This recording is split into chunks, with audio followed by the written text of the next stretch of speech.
Hello friends, welcome to a new video of our UPSC CSE 2026 series of revision for prelims and mains 2026। यहाँ से हम lecture 1 cover करने जा रहे हैं जो आप देख सकते हैं कि साइंस एंड टेक्नोलॉजी से होने जा रहा है। तो मैं चाहता हूँ कि लेक्चर स्टार्ट होने से पहले आप प्लीज़ चैनल को सब्सक्राइब करें, बेल आइकन को प्रेस करें ताकि हमारे वीडियोस के अपडेट्स आप कभी मिस ना करें। तो शुरू करते हैं अपना लेक्चर 1 साइंस एंड टेक्नोलॉजी के अंदर से। साइंस और टेक्नोलॉजी, अगर हम यूपीएससी की डायरेक्टली बात करें तो आपको पता होना चाहिए कि ये बहुत इंपॉर्टेंट हमारा सब्जेक्ट है अगर हम यूपीएससी पर्सपेक्टिव में बात करते हैं, क्योंकि अगर हम प्रीलिम्स की एक्सक्लूसिव बात करें तो आपको प्रीलिम्स के अंदर direct science and technology section से क्वेश्चन देखने को मिलेगा। इसके बाद मेंस में भी आपको अपने जीएस 3 सेक्शन के अंदर साइंस एंड टेक्नोलॉजी देखने को मिलेगा। अब यहां से अगर हम साइंस की बात करें तो साइंस क्या होता है? साइंस होती है एक study. Science is a study to find out how things work. To find out how things work.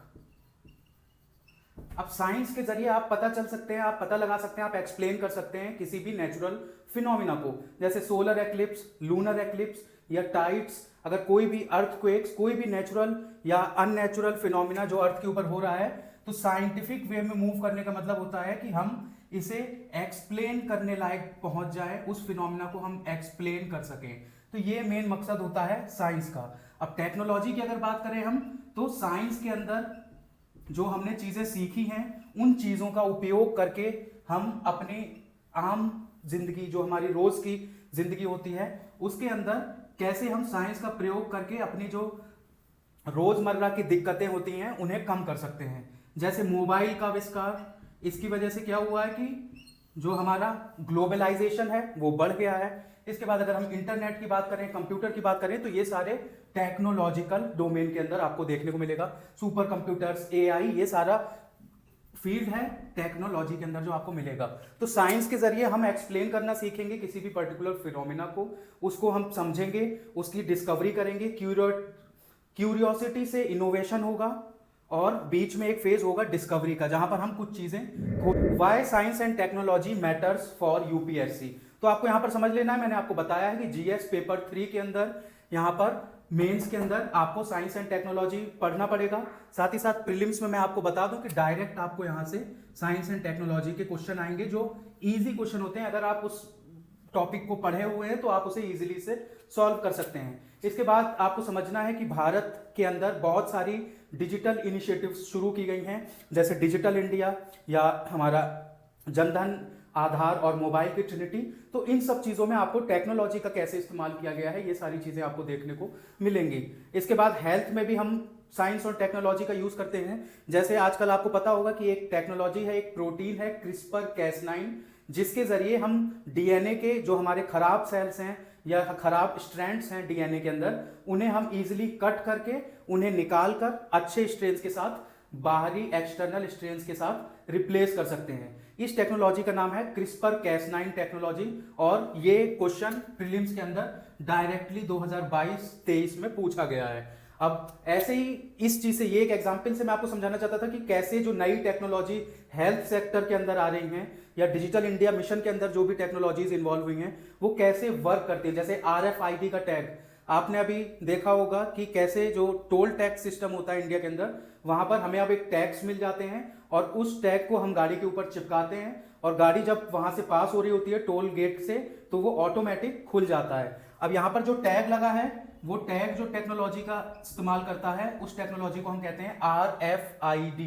अब RFID टेक्नोलॉजी को हमें थोड़ा समझना पड़ेगा यूपीएससी के लिए, क्योंकि वो डायरेक्टली आपसे लाइव एग्जाम्पल्स तो पूछेगा ही, लेकिन इसकी टेक्नोलॉजी की बेसिक फंक्शनिंग भी आपको समझनी पड़ेगी, साथ ही साथ तैयार करनी पड़ेगी। अगर आप चाहते हैं कि यूपीएससी में आप आगे तक जाएं तो आपको ये सारी टेक्नोलॉजी के अंदर जो भी चीजें होती हैं। इसके बाद अगर हम बात करें सिक्योरिटी की, तो आपको पता है कि भारत जो देश है, यहाँ पर हमारे पास जो बॉर्डर्स है वो पाकिस्तान के साथ भी लगता है, अफगानिस्तान के साथ भी थोड़ा लगता है, चाइना के साथ बहुत सारा लगता है। इसके बाद नेपाल, भूटान और बांग्लादेश, और साउथ में हमारा अगर हम ओशनिक बॉर्डर की बात करें तो श्रीलंका से भी हमारा एक बॉर्डर आप समझ सकते हैं कि लगता ही है। इसके बाद म्यांमार से हमारा बॉर्डर शेयर करता है। तो यहाँ पर सिक्योरिटी जो है, बॉर्डर सिक्योरिटी या हम देश के अंदर की सिक्योरिटी की बात करें तो ये बहुत इंपॉर्टेंस हो जाती है। और साइंस एंड टेक्नोलॉजी से हमें देखने को मिला है कि आप इसे अगर हम प्रॉपरली यूज करते हैं तो हम ज्यादा से ज्यादा सिक्योर कर सकते हैं एरियाज को। जैसे फॉर एग्जाम्पल आपने देखा है सीसीटीवी कैमरा फुटेजेस, तो गवर्नमेंट इस टेक्नोलॉजी का इस्तेमाल करके सिक्योरिटी भी प्रोवाइड कराती है सिटीजन्स को, और इसी को हम और रैपिड और स्केलर वे में कवर करते जा रहे हैं न्यू इन्वेंशंस के साथ, जिससे क्या होगा कि वही टेक्नोलॉजी हमें और सस्ते दामों में अवेलेबल हो जाए। इसके बाद हम बात करेंगे एनवायरनमेंट की। तो आपको पता है कि एनवायरनमेंट जो है वो यूपीएससी से बहुत फेवरेट टॉपिक है, और बहुत बार आपको क्वेश्चन मिलेगा जो साइंस एंड टेक से लिंक्ड क्वेश्चन एनवायरनमेंट का सेक्शन होगा, क्वेश्चन होगा। अब एनवायरनमेंट में हम साइंस एंड टेक्नोलॉजी को कैसे यूज करते हैं, तो प्रिजर्वेशन के लिए हम सैटेलाइट्स लॉन्च करते हैं, जो अर्थ मॉनिटरिंग सैटेलाइट्स होती हैं, जो ऊपर से अर्थ के तापमान को, गैसेस को, अलग अलग गैसेस के ऊपर नजर रखती हैं। तो ये सारी सामान मिलकर हमारा science and technology total section cover करेगा। इसके बाद इंडिया की अगर हम बात करें तो इंडिया में आपको पता है कि इसरो की स्थापना के बाद से इंडिया जो है वो सैटेलाइट या स्पेस वर्ल्ड की रेस में 3rd से 4th स्थान पर चलता आया है वर्ल्ड वाइड अंदर। अगर हम बात करें चाइना, यूएसए या रशिया या सोवियत संघ पहले कहा जाता था, जो इनके साथ अगर हम कंपेयर करें, और जापान भी एक अच्छा पार्टनर है इंडिया का, जो आपको देखेगा कि इसरो के साथ इंडिया के पैक्ट्स हैं उसके साथ। अब आपको एक और चीज समझनी है कि जैसे चंद्रयान 3 मिशन, अब ये चंद्रयान 3 मिशन आपको सबसे पहले जानना है कि चंद्रयान 1, चंद्रयान 2 और चंद्रयान 3, 3 चंद्रयान मिशन अभी तक लॉन्च किए जा चुके हैं, जिसमें से चंद्रयान 2 जो मिशन था ये सक्सेसफुल नहीं हो पाया। और इसका मिशन था कि ये जो रोवर इसके अंदर बैठा हुआ है, जो रोबोट आप उसे समझ सकते हैं, चलने वाला एक तरह से गाड़ी की शेप में, वो जो उसके अंदर था वो अपने लैंडिंग से पहले ही डिस्ट्रॉय हो गया, जिसकी वजह से हमें चंद्रयान 3 मिशन भेजना पड़ा। और अंततः जाकर हमें देखने को मिला कि चंद्रयान 3 मिशन के अंदर भारत की तरफ से चंद्रमा के साउथ पोल, दक्षिणी पोल पर पहली बार लैंडिंग की गई है। तो इंडिया ऐसा पहली बार बन गया इंडिया जो जिसने साउथ पोल पे लैंडिंग की है चंद्रमा के ऊपर। अब ये चीज हमारी जो डिप्लोमेटिक पावर है, भारत की नेगोशिएटिंग पावर है डिप्लोमेसी में, उन चीजों को भी हाई करता है। हमारी इमेज कैसी जाती है नेक्स्ट वर्ल्ड कंट्रीज में। जैसे अगर हम चंद्रयान 3 मिशन की बात करें तो इससे हमें सेल्फ रिलायंस का पता चलता है कि इसरो केवल एक संस्था नहीं है, बट वो हमें कुछ ऐसा दे रहा है जिससे हम सेल्फ रिलायंस महसूस करते हैं। हम खुद ही सैटेलाइट्स बना सकते हैं, खुद ही रॉकेट्स बना सकते हैं, और जब मन चाहे तब उन्हें लॉन्च कर सकते हैं। इसके बाद डिप्लोमेसी का तो मैंने आपको समझा ही दिया, और इनोवेशंस बेटर होती जाएंगी चीजें, जैसे जैसे आप उसके अंदर इन्वेंशन करते रहेंगे, नई डिस्कवरीज होती रहेंगी, और हर डिस्कवरीज एक नया इन्वेंशन आपको दिलवाएगी। अब आगे हम बात करते हैं India journey to science and technology. तो आपको समझना है कि इंडिया में पुराने काल से ही साइंस एंड टेक्नोलॉजी को सोसाइटी का ही एक पार्ट माना जाता था। जैसे आर्यभट्ट की हम बात करें तो आर्यभट्ट ने पाई की खोज करी यूरोपियन से बहुत पहले। तो ये करीबन 5th से 6th सेंचुरी एडी के बीच आर्यभट्ट ने पाई जो होता है इसकी खोज करी, इसकी वैल्यू निकालने की कोशिश करी और पता लगाया। और साथ ही साथ एस्ट्रोनॉमी के अंदर भी आर्यभट्ट की, जैसे आर्यभट्ट की किताब है आर्यभट्टिया, उसके अंदर आपको एस्ट्रोनॉमी से भी चीजें मिल जाएंगी, और मैथमेटिकल फॉर्मूलाज, कैलकुलेशन भी आपको वहां देखने को मिलेगा। इसके बाद जीरो का भी इन्वेंशन भारत से ही होता है। इसके बाद हम बात करें अगर 5th 6th सेंचुरी बीसी की, तो लेट वैदिक टाइम्स में आपको देखने को मिलेगा कि सुश्रुता जो थे वो तब भी सर्जरी करते थे। सर्जरी जो एनेस्थीसिया के इन्वेंट होने के बाद से ही आप देखेंगे कि यूरोपियन वर्ल्ड में शुरू होती है, वो सर्जरीज सुश्रुता 5th से 6th सेंचुरी बीसी में कर रहे हैं। इसके बाद अगर आप हड़प्पा सिविलाइजेशन पे जाएं तो वहां का अगर आप साइंटिफिक वे समझें, वहां के जितने भी आप स्ट्रीट्स देखेंगे वो रेडियली डायगोनली डिवाइडेड आपको देखेंगे, सारे परफेक्टली 90 डिग्रीज के एंगल पर। साथ ही साथ ड्रेन सिस्टम को आप कवर कर सकते हैं। तो वहां पर आपको सिविल इंजीनियरिंग समझ में आएगी कि हम इंडिया एंशिएंट पास्ट के अंदर इंडिया सिविल इंजीनियरिंग में काफी हाई पर था as compare to the rest of the world at that time. इसके बाद मॉडर्न इंडियन हिस्ट्री की बात करते हैं तो भारत में शुरुआत होती है इसरो की। इसरो के बाद डीआरडीओ बनाया जाता है, डिफेंस रिसर्च डेवलपमेंट ऑर्गेनाइजेशन। इसके बाद council of scientific and industrial research बनाया जाता है। इसके बाद Indian council of medical research बनाया जाता है। और ऐसे ही बहुत सारी चीजें जो साइंस को लेकर चलती हैं, उन चीजों की स्थापना भारत के अंदर होती है, आपको देखने को मिलेगा 1947 के बाद से।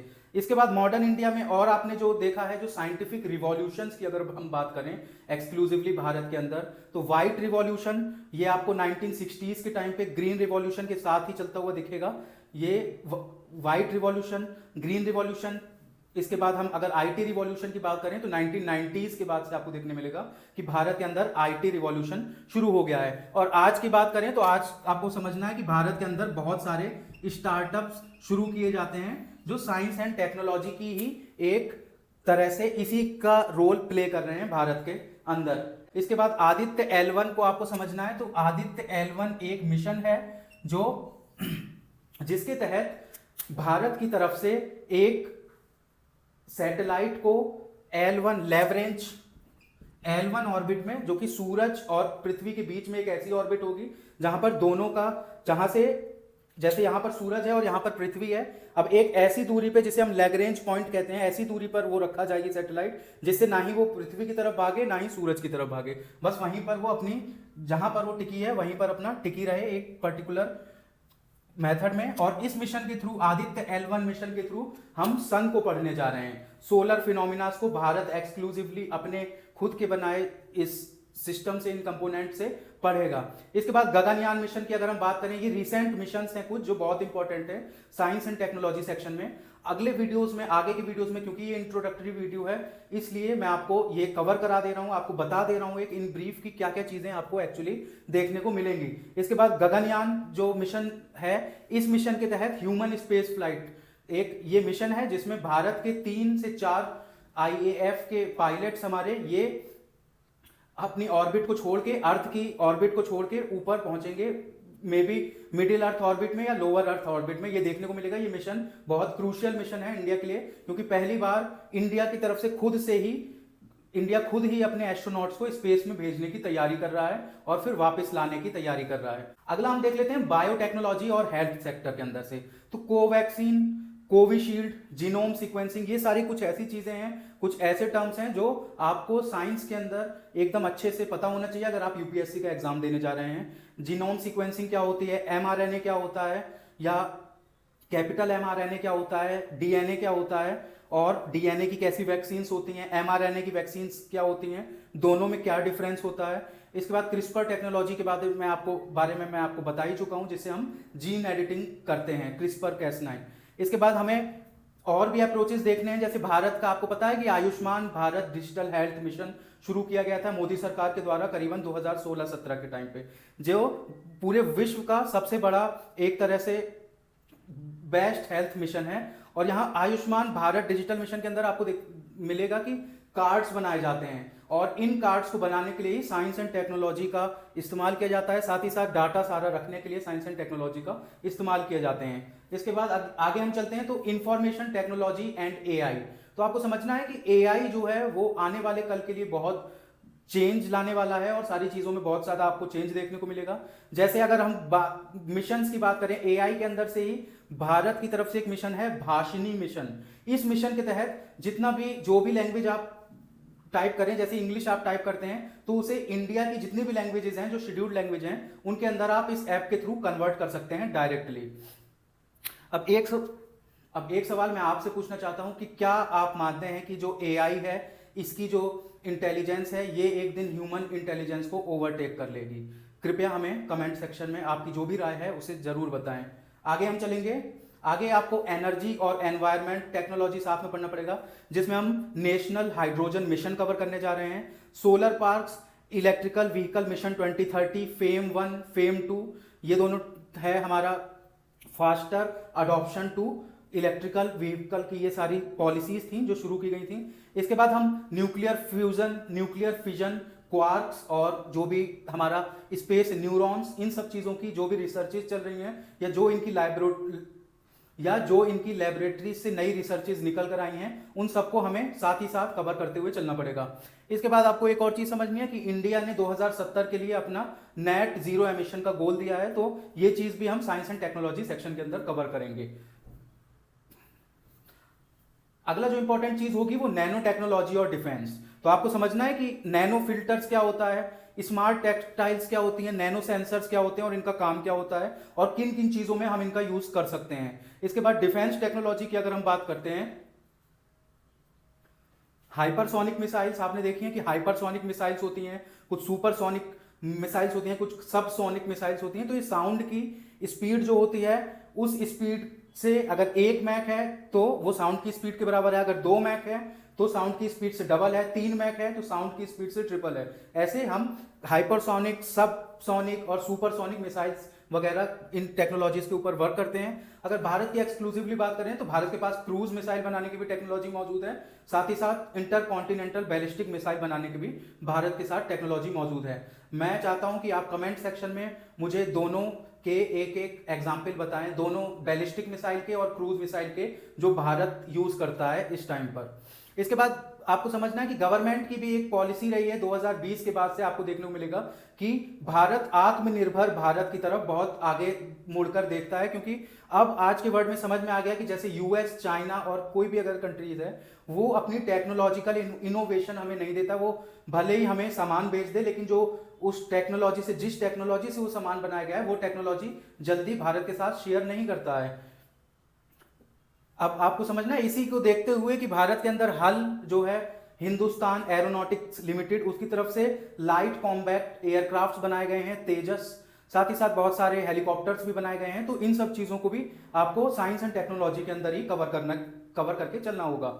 इसके बाद कुछ की गवर्नमेंट मिशन समझ लेते हैं हम। तो पहला मिशन है नेशनल क्वांटम मिशन, जो कि 2023 से 2031 के तक के लिए निर्धारित किया गया है। तो यहां पर हम क्वांटम कंप्यूटर, क्वांटम रिसर्च के ऊपर थोड़ा पैसा खर्च करके और बेटर सुपर कंप्यूटर्स बनाने की कोशिश करेंगे।